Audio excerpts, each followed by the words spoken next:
Assalamualaikum warahmatullahi wabarakatuh. Selamat datang di seri video kuliah statistika. Di video kali ini kita akan belajar mengenai distribusi frekuensi. Nah, sebelumnya kita refresh dulu ya terkait dengan jenis analisis statistik. Jadi secara umum ada dua jenis, deskriptif dan inferensial. Deskriptif ini fokusnya mendeskripsikan satu variabel tertentu. Kali ini kita akan fokus pada subkomponen pertama, yaitu frekuensi distribution atau distribusi frekuensi. Distribusi frekuensi itu apa sih? Jadi distribusi frekuensi itu adalah penyajian data dalam bentuk tabel atau bentuk yang lain yang menunjukkan berapa kali suatu nilai atau kelompok nilai itu muncul dalam satu kumpulan data. Jadi frekuensinya muncul berapa kali gitu ya. Nah, distribusi ini membantu kita untuk bisa melihat pola, penyebaran, dan ringkasan data secara lebih efisien. Ada beberapa cara yang bisa kita gunakan untuk menampilkan distribusi frekuensi. Yang paling sederhana adalah dengan tabel frekuensi, yaitu tabel yang menunjukkan jumlah kemunculan suatu nilai atau interval nilai. Tapi kita bisa juga menggunakan bentuk visual yang lain, misalkan dengan histogram, box plot, atau OGIF. Nah, tiga jenis ini digunakan untuk data continuous, yaitu data interval atau data rasio. Sementara pie chart dan bar chart itu digunakan untuk jenis data kategorikal, baik itu data nominal ataupun data ordinal. Nah, ini adalah contoh distribusi frekuensi tunggal tanpa kelompok. Jadi di sini nilai itu ditulis satu persatu, tidak dibuat satu kelompok tertentu. Nah, ini cocok untuk data yang jumlah nilainya itu tidak terlalu banyak.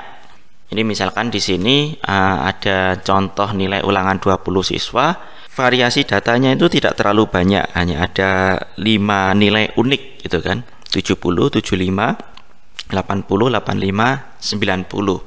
Untuk kasus seperti ini kita bisa gunakan tabel distribusi frekuensi tunggal. Nah, kemudian kalau datanya itu cukup banyak rentangnya, kita bisa gunakan distribusi frekuensi berkelompok atau interval. Nah, ini cocok kalau datanya kontinu dan jumlahnya besar dan variasinya banyak. Contohnya seperti ini. Ini ada nilai ujian 40 siswa, kisaran nilainya antara 45 sampai 100 gitu kan. Karena rentangnya itu banyak, variasinya banyak, kalau kita sajikan satu persatu tabelnya kepanjangan. Kita bisa buat interval nilai. Jadi di sini 45 sampai 50 ada 2 orang, 55 sampai 64 ada 3 orang, dan seterusnya. Nah, ini beberapa cara untuk memvisualisasikan data distribusi frekuensi. Nah, ini dari tabel ini kita bisa tampilkan melalui 3 visual. Ini histogram, ini OGIF, ini box plot. Nah, histogram ini menggunakan seperti diagram batang gitu ya.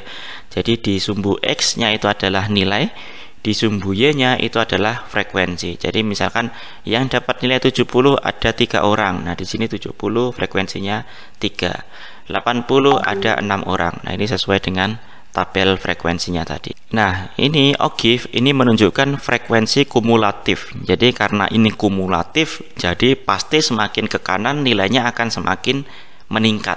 Bisa mendatar tapi tidak mungkin turun karena ini adalah kumulatif.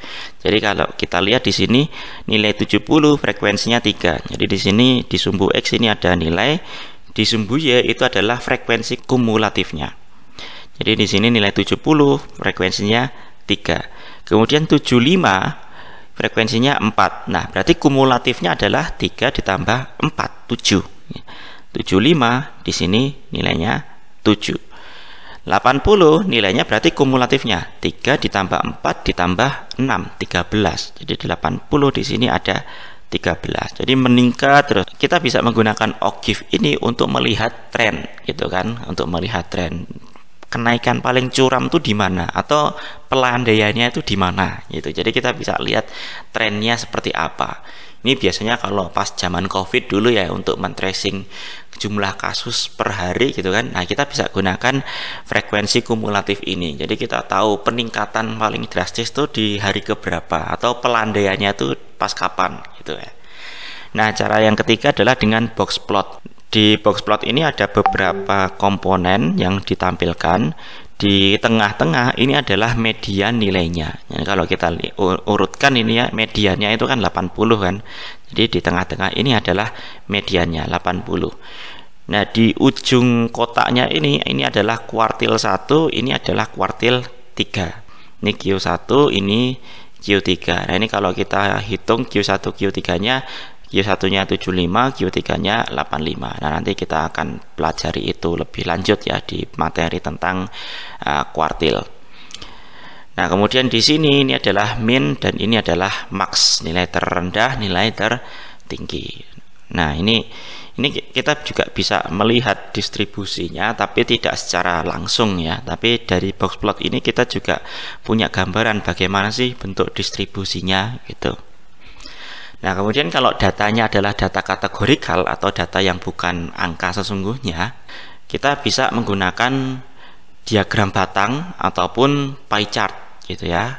Nah, misalkan di sini ada jenis minuman, kemudian frekuensi teh 30, kopi 45, jus 15, air mineral 10. Nah, kalau kita menggunakan pie chart, kita buat dalam bentuk persentase. Jadi kalau di sini semuanya itu kan berarti 75 ditambah 15 90 ditambah 10 100 gitu kan, keseluruhannya 100. Berarti yang minum teh itu 30 per 100, 30%. Nah, maka di sini ditulis teh 30%, kopi 45%, jus 15%, air mineral 10%.